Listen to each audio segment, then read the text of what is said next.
Okay, so you'll take the turkey out of the bag, and there's going to be juice everywhere. Treat the juice like poison, because it can be if it gets sitting too long. So you want to clean it out, clean it off. I mean, a little juice is okay, but you don't want it to get everywhere, and you certainly don't want it over everything. And make sure you seal it properly when you're thawing it in the fridge so the juice doesn't get all over the fridge. Now, so you have to make sure there's a packet of the internal organs that is usually at the front end that you take out, and also the neck. Now, some people, if you want to use them for cooking, you're fine. If you don't want them, throw them out. That's fine too. So, but anyway, you remove those. Oftentimes they come with a clip here to hold the legs together, and you can leave that on or off. I like to leave it on because when you're cooking it, things that stick out will burn faster, and you want everything to be nice and even. So if you notice, I also attach the wings closer to the body with toothpicks, and that'll help keep them from getting overcooked and overburnt. Now, ouch! For the stuffing, some people put their bread stuffing inside the turkey and cook it in there. That's the traditional way of doing it. I don't do it that way because, one, it makes it take longer to cook the turkey, which I don't want to wait. The other reason is that there's actually more of a risk of getting sick, not getting cooked enough. So I like to leave it, cook the stuffing separately. But it doesn't mean you can't put anything inside the turkey. You sure can. And I'm going to put some celery in here. It just helps add a little bit of flavor. You can also put carrots in there, but don't go too crazy because carrots do have a strong flavor. Okay. And then you can just, you get the idea. You can just stick those inside. Okay. Now, here's the important bit. You want to melt about 1/2 pound of butter. Okay, that's like 2 sticks of butter. Use real butter, not margarine. And then you'll take your thing, make sure you got one of these because you'll be using it all day.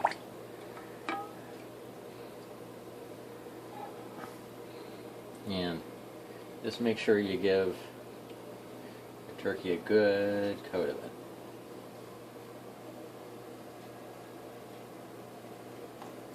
This is for the flavor, and it also helps it keep from getting dried out. This will keep it moist, because the oil in the butter helps seal the juices in.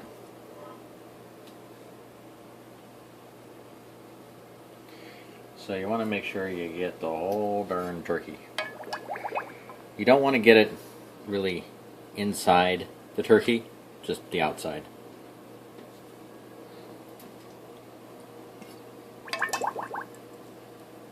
Last step before putting it in is to put some foil over it.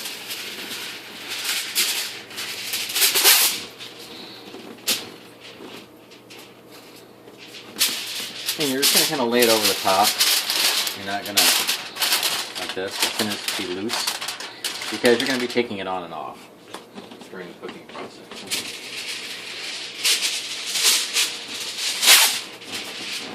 And while the foil is on it, the turkey won't get brown. Now you want it to get brown eventually, but if you do it too soon, then it'll be black by the time you're ready to take it out. It takes a long time. This is a 20-pound turkey. It's going to take about 5.5 hours to cook. So,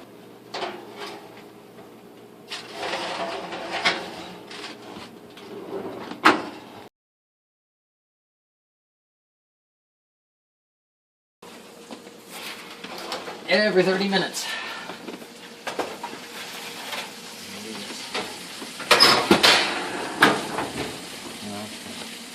So,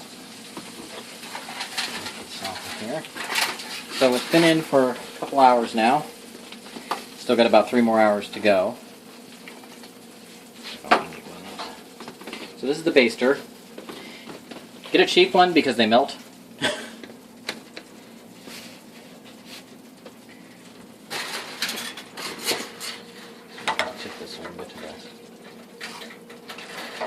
You want to just take the juices and just put it over the turkey like this.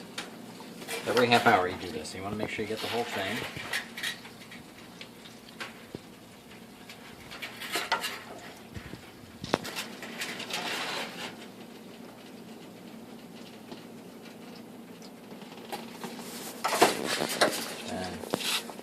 This will help keep it from burning. Going brown too soon. It also helps keep it juicy.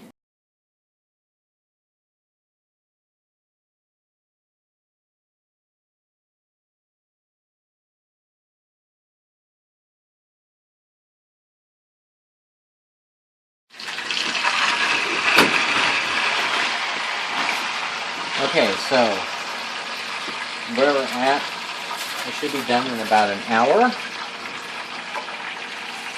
And you can see it's starting to get a nice color to it. The way a turkey's supposed to look. I keep basting it every half an hour, but I'm at a point now where I need to start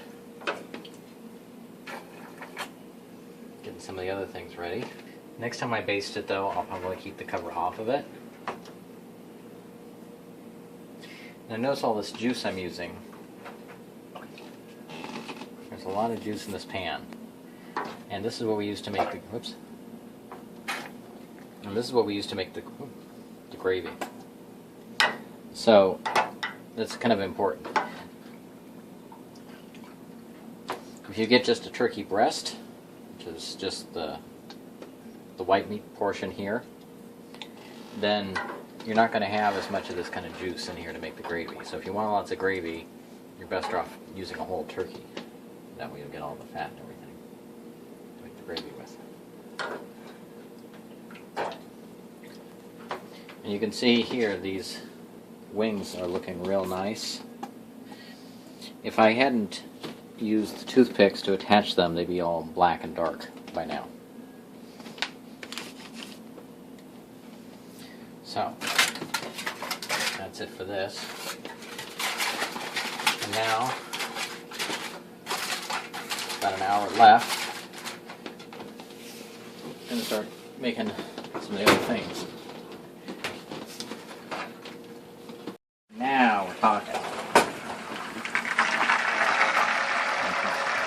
So, we're going to make sure that the temperature is right. So what you want to do is go in kind of the thickest part of the thigh and stick it in there. We should be about 180 degrees. Oh baby, we are done. That is one done turkey. Okay, so turkey is ready. So now we need to move it onto the plate. Okay, I'm going to take out these other forks and toothpicks.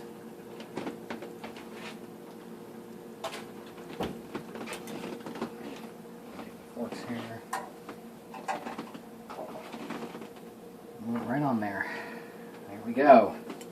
Doesn't that look beautiful? So, you can take the little piece out. Take it out.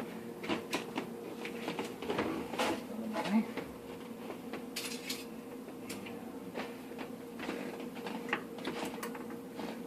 Little thing that holds the legs here.